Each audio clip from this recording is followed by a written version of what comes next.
إن الحمد لله نحمده ونستعينه ونستغفره ونعوذ بالله من شرور أنفسنا ومن سيئات أعمالنا من يهده الله فلا مضل له ومن يضلل فلا هادي له أشهد أن لا إله إلا الله وحده لا şerike له وأشهد أن محمدا عبده ورسوله أما بعد. Əziz və dəyərli dinləyicilər, möhtərəm bacı və qardaşlarım, bugünkü mövzumuz inşallah Ramazan mövzuları haqqında sonuncu mövzu olacaq və mövzu Ramazanın sonu və həmçinin də bayramla bağlı əhkamlar haqqında olacaq. Ümumiyyətlə, insan Ramazan ayına çatdığına görə və Ramazan ayını başa vurduğuna görə Allaha şükür eləməlidir, Allaha təriflər deməlidir və həmçinin də ayı başa vurduğu zaman isə təkbirlər gətirməlidir, necə ki, sünnədə varid olan təkbirlər və ona görə də Ramazan bayramının təkbirləri Ramazan ayının çıxması və bayram gecəsinin girməsi ilə sabit olur və ona görə də artıq Şəvval ayı daxil oldusa, insan bayram təkbirlərini eləyir və bu bayram təkbirlərini ta ki, yəni bayram namazına qədər bu təkbirləri edir. Və həmçinin də yəni İbn Ömər radiyallahu anhuma buyurur ki, Rasulullah sallallahu aleyhi ve sellem bayram günlərində evindən çıxar, təkbir və təhəlli uzadan deyərdi. Yəni kişilər təkbir və təhəlli, hansı ki bayram təkbirlərini uzadan söyləyirlər. Və həmçinin İbn Ömər radiyallahu anhuma buyurur ki, Peyğəmbər sallallahu aleyhi ve sellem Ramazan bayramı günü evindən çıxan andan namazgaha çatana qədər təkbir gətirərdi. Və həmçinin də Nəfi rahimehullah buyurur ki, İbn Ömər radiyallahu anhuma Qurban və Ramazan bayramı günü səhər tezdən çıxır və namazgaha çatana qədər ucadan təkbir gətirərdi. Sonra imam gələnə qədər təkbir gətirməyə davam eləyərdi. Və həmçinin də yəni sələflərdən varid olub ki, ümumiyyətlə onlar Ramazan bayramında təkbir gətirməyə Qurban bayramından daha artıq diqqət yetirərdilər. Və namazgahda, yəni bayram namazı üçün müəyyən olunmuş açıq yerdə təkbir gətirilməsinin təkid olunmasına gəlincə isə Ümmü Atiyyə radiyallahu anhə deyir ki, bizə əmr olunardı ki, bayram günü çıxaq, hətta Başirə qız da öz otağından çıxarlar, aybaşı qadınlar da çıxarlardı. Onlar cəmaatın arxasına olardılar, cəmaatın təkbiri ilə təkbir gətirərdilər. Yəni hər kəs özündə, kişilər ucadan, qadınlar da özləri eşidəcək qədər, yəni heç bir xor olmadan, birlikdə təkbir olmadan hərəsi özündə təkbir gətirərdilər və cəmaatın duası ilə dua edərdilər, ümid edərdilər ki, bu günün bərəkətindən və təmizliyindən faydalansınlar. Və həmçinin də Zuhr rahimehullah buyurur ki, insanlar bayram günü evlərindən çıxarkən təkbir gətirərdilər namazgaha gələnədək. Və imam çıxana qədər və bu təkbirdə davam edərdilər. İmam çıxanda susardılar, o təkbir gətirəndə onlar da təkbir gətirərdilər. Yaxşı, bəs bu qeyd etdiyimiz təkbirin formaları necədir? İbn Məsud radiyallahu anhına rəvayət olunur ki, yəni hansı ki təkbirin formasına qeyd edir ki, Allahu Akbar, Allahu Akbar, La ilahe illallah, Allahu Akbar, Allahu Akbar, və lillahil hamd. Başqa rəvayətdə isə Allahu Akbar 3 dəfə gəlib və həmçinin İbn Abbas radiyallahu anhumadan da gəlib ki, o da 3 dəfə deyərdi təkbiri, sonra isə yəni deyərdi ki, وَلِلَّهِ الْحَمْدِ Allahu Akbar və əcəl Allahu Akbar alə mə hədənə. Və həmçinin də yenə İbn Abbasdan gəlir ki, yəni bayram təkbirləri barəsində Allahu Akbar kəbira, Allahu Akbar kəbira, Allahu Akbar və əcəl, Allahu Akbar və lillahil hamd. Və həmçinin Səlman Fərs radiyallahu anhudan gəlir ki, bayram təkbirləri haqqında Allahu Akbar, Allahu Akbar, Allahu Akbar kəbira.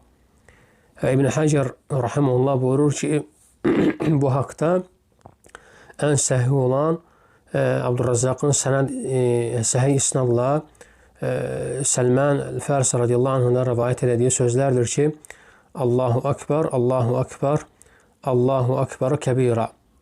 Və təkbirin gözəl formalarından biri də Allahu Akbar kəbira, velhamdülillahi kethira və subhanallahi bukratan və asilə. Yəni bu sözləri bir kişi namazda dediyi zaman Peyğəmbər sallallahu aleyhi ve sellem buyurur ki, bu sözləri kim dedi? cəmaatdan bir kişi deyir ki, mən dedim ey Allahın Rəsulü, Peyğəmbər sallallahu əleyhi və səlləm buyurdu ki, mən bu sözlərə heyran qaldım, onlar üçün göyün qapıları açıldı. Və həmçində yəni Ramazan ayının sonu ilə olan əhkamlardan fitr sədaqəsi, fitr zəkatı, yəni sünnədə bu haqda aydın və açıq şəkildə dəlillər mövcud olmuşdur. İbn Ömər radiyallahu anhuma deyir ki, Peyğəmbər sallallahu əleyhi və səlləm fitr zəkatını bir sağa, yəni həmən o ölçü miqdarı ilə xurma və ya bir sağa arpa olaraq fərz elədi.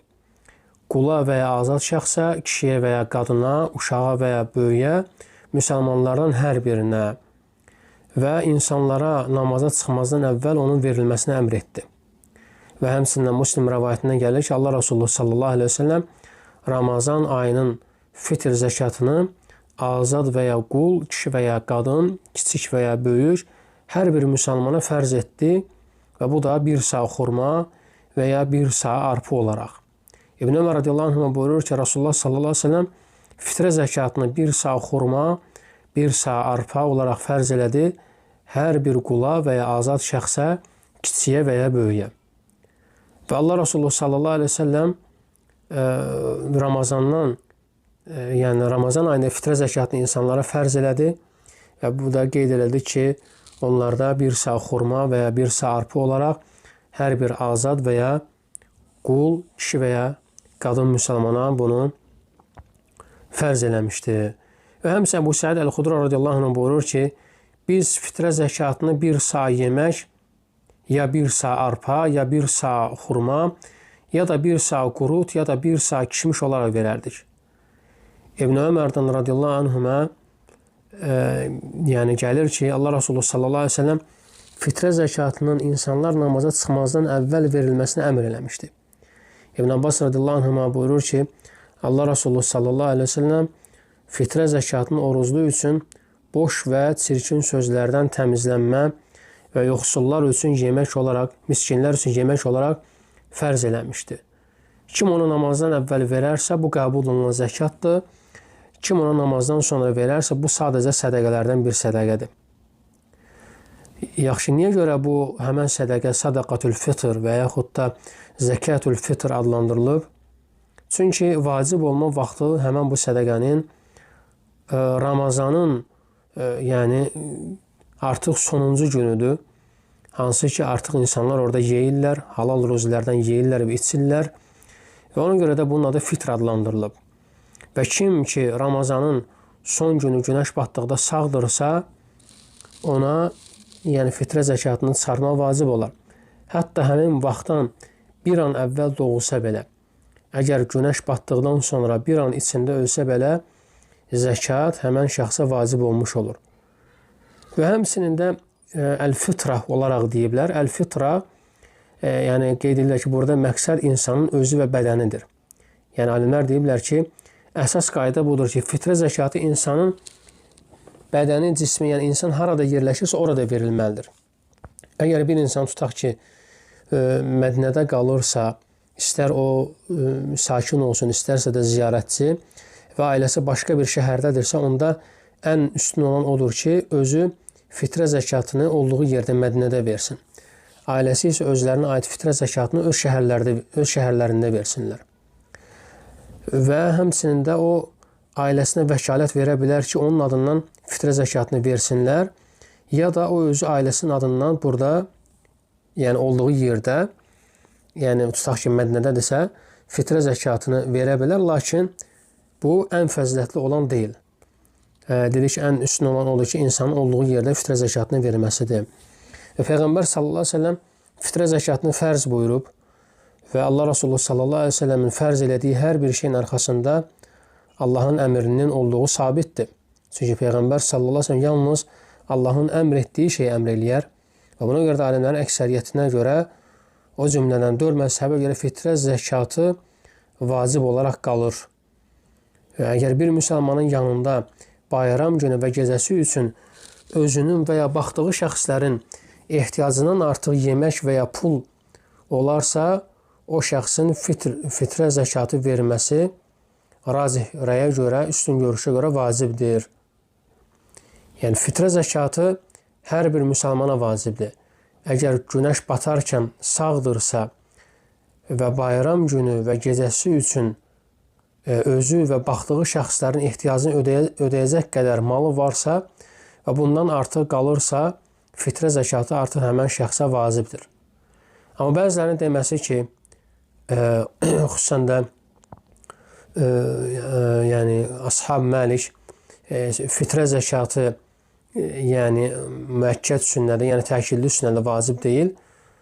Və bu barədə elm əhli buyurur ki, bu görüş mərcuh görüşdür, zəif görüşdür. Əksər alimlər və hətta demək olar ki, icmaya bənzər bir ittifaqla deyiblər ki, fitrə zəkatı vacibdir və davam edən bir vacibdir. O nə sünnədir, nə də nəsx olunmayıb. Əksinə, şəriətdə qüvvədədir və şəriətdə vacibdir. Və şək yoxdur ki, burada Peyğəmbər sallallahu əleyhi və səlləm farada sözünü fərz elədi, vacib etdi sözünün deməsi fitrə zəkatının vacibliyini göstərir. Ona görə də bu mənadan başqa bir mənaya keçid ancaq açıq bir dəlil olduqda mümkündür. Amma belə olduğu halda isə biz deyirik ki, fitrə zəkatı vacibdir və fərzdir. Fitrə zəkatının hikməti iki məsələdədir. Birincisi, oruclu üçün ləğv və rəfəsdən, boş və çirkin sözlərdən təmizlənməkdir. Əbu Davudun bəzi nüsxələrində gəlir ki, orucun təmizlənməsidir. Və yəni fitrə zəkatının verilməsi oruc və oruclu şəxsin boş və çirkin şeylərdən təmizlənməsidir. Çünki orucluya oruc halında biz bilirik ki, çirkin və nalayiq, murdar kəlmələr işlətməsi, iyrənc kəlmələr işlətməsi ona haramdır. Və ona görə də əgər bu şeylər onda baş verərsə, orucunun savabı azalır. Lakin fitr sədəqəsi, fitr zəkatı orucunu həmən bu şeylərdən təmizləyir. Və beləcə orucun savabı həmən şəxsə qalır və bu isə dedi ki, bunun xeyri, faydası zəkat verənin özünədir. Yəni, fitrə zəkatının verilməsində birinci fayda zəkat verənin özünədir. Və ona görə də biz əvvəldə də qeyd eləmişdik ki, oruç tutan şəxs boş və mənasız sözlərdən, çirkin və iyrənc sözlərdən, davranışlardan çəkindirilib. Əgər oruç tutan bu kimi şeylərə yol verərsə, onun orucunun savabı azalır. Lakin Allah Subhanahu wa Ta'ala Rauf və Rahim olan Allah, Rəbbimiz Subhanahu wa Ta'ala Rəsulu sallallahu aleyhi və səlləm vasitəsilə fitr zəkatını əmr eləyib ki, oruç tutanın orucu bu kimi boş və nalayiq şeylərdən təmizlənsin və ona orucunun savabı qalsın. Bu da Allahın bizə olan bir rəhmətidir, bir lütfüdür. İkinci hikməti isə fitr sədəqəsinin, zəkatının hikmətlərindən yoxsullar üçün yeməkdir. Tu'mə yəni yeyilən bir şey deməkdir. Bu isə nədir? Zəkat verilən şəxsə aiddir. Və həmçində fitr zəkatının məqsədi odur ki, bayram günü və gecəsində yoxsullar üçün bir ruzi, onlar üçün bir qida olsun və onların bayram günü dilənməkdən ehtiyatsız qalması və onların sevinməsi üçündür. Və fitr zəkatının layiq olduğu şəxslər fəqirlər və miskinlərdir, başqalar deyil. Yəni, burada miskin odur ki, illik ehtiyacını qarşılayacaq qədər ruzisi olmayan şəxsdir. Yəni, onun illik ehtiyacları gəlirindən çoxdur. Hər kəs ki, əgər o insanın gəliri ehtiyacından azdırsa, o insan miskin sayılır. Ola bilər ki, maaşa baxan bir insan olsa, amma miskin ola bilər. Əgər onun gəliri ondan tələb olunan ehtiyacdan azdırsa. Və burada miskin və fəqir eyni mənadadır. Yaxşı, fitrə zəkatının verilmə tarixi, vaxtı nə vaxtı? Bayram namazının əvvəldir. Kim onu bayram namazından əvvəl çıxararsa, bu qəbul olunmuş zəkat sayılır. Və zəkat həmən insan fitrə zəkatının savabını əldə eləyir. Və çıxartdığı onun fitrə zəkatıdır. Və fitrə zəkatını çıxarmaq üçün ən əfsəl vaxt isə bayram namazından öncə olan vaxtdır. Yəni fəqihlər deyiblər ki, bu vaxt sübh namazı ilə bayram namazı arasıdır. Bayramdan 1 və ya 2 gün əvvəl fitrə zəkatını çıxarma icazəlidir. Amma bunun xaricində 3 gündən qabaq isə, yəni bu barədə heç bir rüxsətin olduğu alimlər tərəfindən, necə ki, Şeyx Süleyman Ruheyli Həfizəhullah buyurur ki, yəni bu barədə mən yəni alimlər tərəfindən bir rüxsətin, bir dəlilin, icazənin olduğunu bilmirəm. Lakin alimlərin rəyinə görə daha güclü olan budur ki, onu bayramdan 1 və 2 gün əvvəl vermək icazəlidir və həmçində 3 gün və daha əvvəldən vermək isə icazəli deyil. Ən üstün olan isə onu bayram namazından əvvəl çıxarmaqdır. Kim onu bu vaxtda edərsə, verərsə, bu qəbul olunmuş zəkatdır. Və kim fitrə zəkatını bayram namazından sonra üzürsüz şəkildə gecikdirərsə, həmən şəxs mütləq onu verməlidir. Lakin bu artıq sadəcə sədəqələrdən bir sədəqə sayılır. Ona zəkatın savabı deyil, sadəcə sədəqə savabı verilər. Və həmçində belə birisinin tövbə eləməsi vacibdir. Çünki alimlərin racih görüşünə görə, rəyinə görə bu insanın etdiyi əməl haram əməldir. Və fitrə zəkat hər bir müsəlmana vacibdir. İstər mükəlləf olsun, istərsə də olmasın. Yəni, ağlı, yaşlılıq səbəbi ilə getmiş şəxsə də bu fitrə zəkatı vacibdir. Və ya 1 saatlıq ömrü olan uşağa da fitrə zəkatı vacibdir. Alimlərin böyük əksəriyyətinə görə fitrə zəkatının çıxarılacaq malı istənilən növ yeməkdən 1 sağdır. Peyğəmbər sallallahu əleyhi və səlləm fitrə zəkatını 1 sağ yemək olaraq fərz edib. Yəni Allah Resulü sallallahu əleyhi və səlləm bunu pul şəklində fərz eləməyib. 1 sağ yemək olaraq. Yəni xurma, kişmiş, düyü, buğda və əsas olan ölkədə yəni yemək sayılan, ölçülən və çəkilən istənilən şeydən. Racih görüşə görə hətta ət də bura daxil ola bilər. Təbii ki, dedi ki, yerə görə, məkana görə fərqlidir. Amma fitrə zəkatından, pizzadan, burgerdən və yaxud da dönərdən bu kimi nə ölçülməyən, nə də çəkilməyən şeylərdən çıxarılması düzgün deyil. Bu, yəni belə şeylərdən fitrə zəkatı verilmir. Peyğəmbər sallallahu əleyhi və səlləm fitrə zəkatını yeməkdən çıxardı və sahabələr də yəni pul mövcud olduğu halda və ona ehtiyac duyulduğu halda fitrə zəkatını puldan yox, yeməkdən çıxardıblar. Yəni əksər fəqihlər yeməkdən verilməsini vacib olduğunu deyiblər. Və ittifaq ediblər ki, yəni kim onu yeməkdən olaraq, yemək olaraq verərsə, zəkat ondan qəbul olunar. Lakin fitrə zəkatının pulla çıxarılması barəsində əksər alimlər qeyd edirlər ki, bu kifayət eləmir və belə bir halda pul ilə çıxarılması icazəli deyil. Amma o şey qaldı, pul ilə çıxarılması barəsində əsərlərə gəldikdə isə bu əsərlər, yəni zəif olan əsərlərdir. Və biz qeyd etdiyimiz hədislərdə saa, yəni ölçüsünü qeyd elədik, çəkini qeyd elədik və alimlər bu çəkidə ixtilaf ediblər. Yəni ümumiyyətlə saa hər bir qida üçün eyni ölçüdür, lakin çəki baxımından fərqlidir. Yəni saa eyni qalır, amma müxtəlif qidaların çəkisi fərqlidir. Və lakin inşallah ki, saa, yəni 1 saa təqribən 2 kg eləyir, 2 kiloqram yarım edir və həmçində bu hətta deyərdik ki, ən ağır qidaya görədir.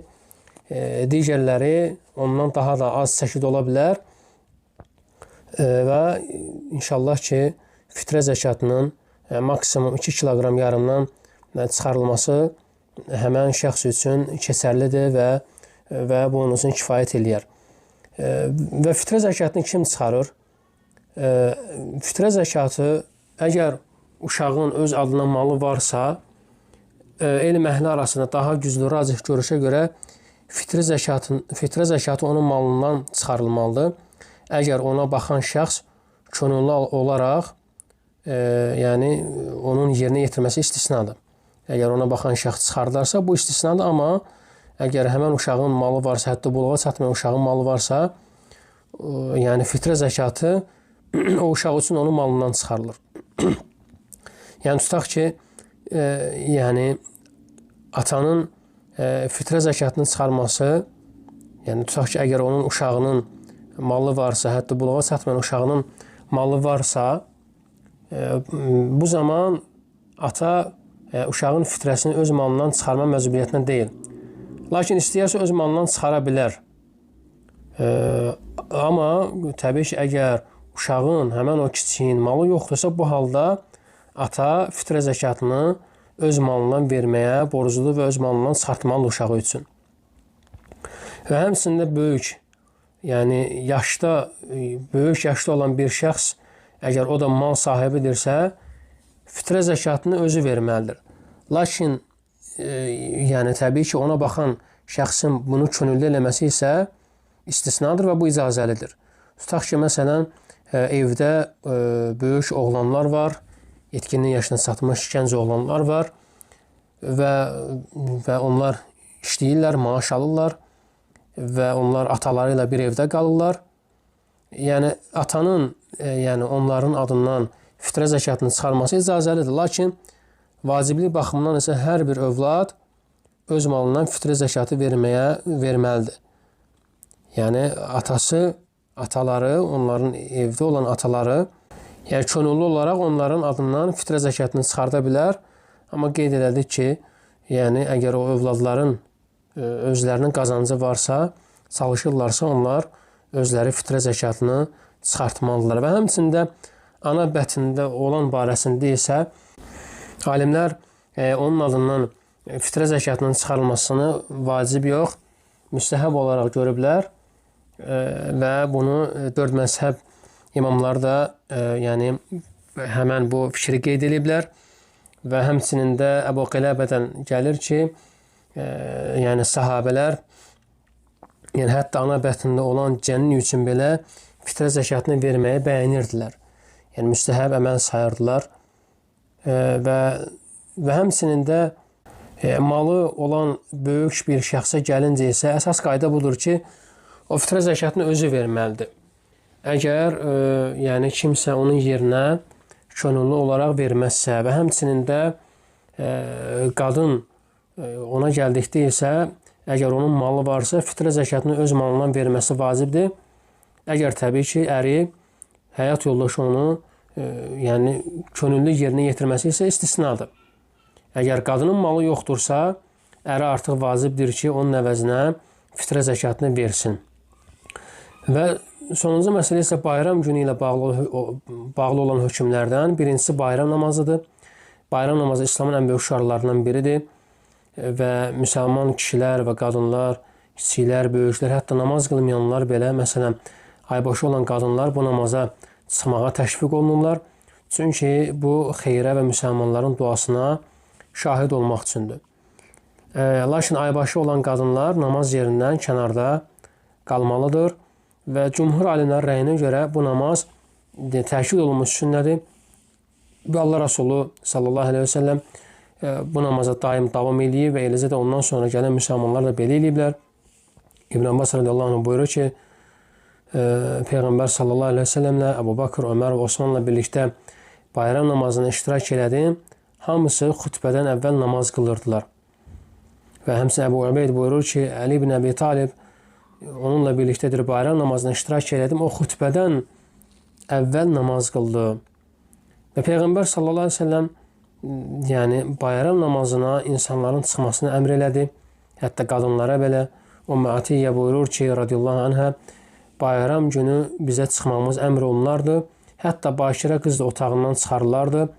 Aybaşı qadınlar da onlar cəmaatın arxasında durardılar, cəmaat ilə təkbir gətirərdilər, cəmaatın duası ilə dua edərdilər və onlar bu günün bərəkətinə və təmizliyinə ümid edirdilər.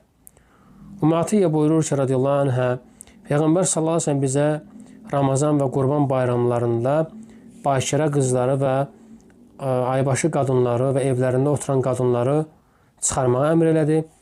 Aybaşı qadınlar isə namaz yerindən uzaq durardılar, lakin xeyrə və müsəlmanların duasına şahid olardılar. Mən dedim ki, ya Rasulallah, bizdən birinin cilbəbi, örtüyü olmasa necə? O dedi ki, qoy bacısı onu öz cilbəbi ilə, öz örtüyü ilə geyindirsin. Əgər qadınlara çıxmaq əmr olunubsa, bu namaza çıxmaq kişilər üçün daha öncəliklidir. Yəni daha öndədir. Yəni bayram namazının açıq ərazidə namazgahda qılınması daha yaxşıdır. Lakin məsciddə qılınması icazəlidir. Bu Səid Əl-Xudri radiyallahu anhu buyurur ki, Peyğəmbər sallallahu əleyhi və səlləm Fitr və Ramazan və Qurban bayramlarında açıq sahəyə çıxardı. İlk başladığı şey namaz olardı. Sonra insanlara dönər, cəmaat qarşısına ayağa qalxar. Onlar isə sıralarında oturmuş olardılar. Peyğəmbər sallallahu əleyhi və səlləm onlara öyüd nəsihət verər və tövsiyə edərdi. Və İbn Əbdülbər buyurur ki, İmam Malik və digər bütün alimlər ittifaq ediblər ki, yəni hər şəhərdə bayram namazı üçün açıq sahəyə çıxılır Məkkədən başqa. Çünki Məkkədə bu yalnız Məscid-ül Haramda qılınır. Bayram gününün müstəhəblərindən qusl alıb bayram namazına getmək və bu sələfin əməllərindəndir. Nəfi ibn Ömərdən rəvayət edir ki, o iki bayram, yəni Ramazan və Qurban günü qusl alardı. Həmçində gəlib ki, deməli, İbn Əbi Şeybə rəvayət edir ki, yəni Həsən rahimehullah Qurban və Ramazan bayramı günü qusl alardı. Və həmçinin gözəl geyimlər geyinmək də bəyəniləndir. Lakin Allahın haram buyurduqlarına uzaq durmaq şərti ilə Abdullah ibn Ömər deyir ki, Ömər radiyallahu anh bazarda satılan ipəkli bir paltar gördü, onu götürdü və onu Rasulullahın sallallahu aleyhi və səlləm yanına gətirək dedi ki, Allahın Rasulü bunu al və onu bayram və nümayəndə heyətlərini qarşılamaq üçün geyin. Peyğəmbər sallallahu aleyhi və səlləm buyurdu ki, bu axirətdə heç bir payı olmayanların geyimidir. Yəni, kişilərə ipək giyinmək qadağandır və ona görə də bu kimi məsələlərə diqqət etmək lazımdır. Və dedi ki, elə bir paltar geyim olmalıdır ki, elə bir libas olmalıdır ki, o haram olmasın. Və həmçinin də deməli, bayram namazına getmədən öncə, bayram namazına getməmişdən qabaq, yaş xurma, rutab və ya quru xurma ilə, təmr ilə, yəni bunu yemək sünnədir. Buxaridə Ənəs ibn Məlik radiyallahu anh rəvayət edir ki, Allah Resulü sallallahu aleyhi ve sellem Ramazan bayramı günü bir neçə xurma yemədən evindən çıxmazdı. Və həmçinin də yəni Ənəs radiyallahu anhu xəbər verir ki, Allah Resulü sallallahu aleyhi ve sellem tək sayda xurma yeyərdi. Və ona görə də yəni sünnədəndir ki, insan fitr günü, yəni Ramazan bayramı günü namaza getmədən qabaq, bayram namazına çıxmadan öncə bir şey yesin. Hətta bir xurma olsa da belə. Yəni burada məqsəd insanın yemək yeməsidir. Buna görə kim xurma tapa bilməzsə, nə taparsa onu yesin.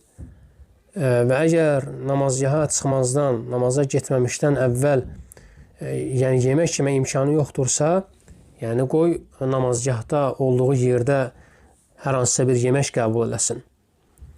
Və bayram namazına ayaqla getmək müstəhəbdir, əgər bu mümkündürsə və həmçinin əgər mümkündürsə, yəni gedilən yol fərqli, qayıdılan yol fərqli olması müstəhəbdir, bəyəniləndir. Cəbr ibn Abdullah radiyallahu anh buyurur ki, Peyğəmbər sallallahu aleyhi ve sellem bayram günü yolu dəyişərdi. Yəni gedəndə başqa yolla, qayıdanda isə başqa yolla qayıdardı.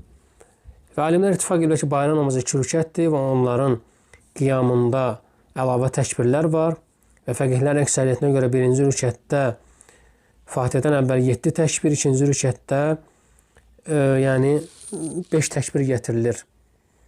Ayşə radiyallahu anh buyurur ki, Allah Resulü sallallahu aleyhi ve sellem Ramazan və Qurban bayramlarında birinci rükətdə 7 təkbir, ikinci rükətdə isə 5 təkbir gətirərdi.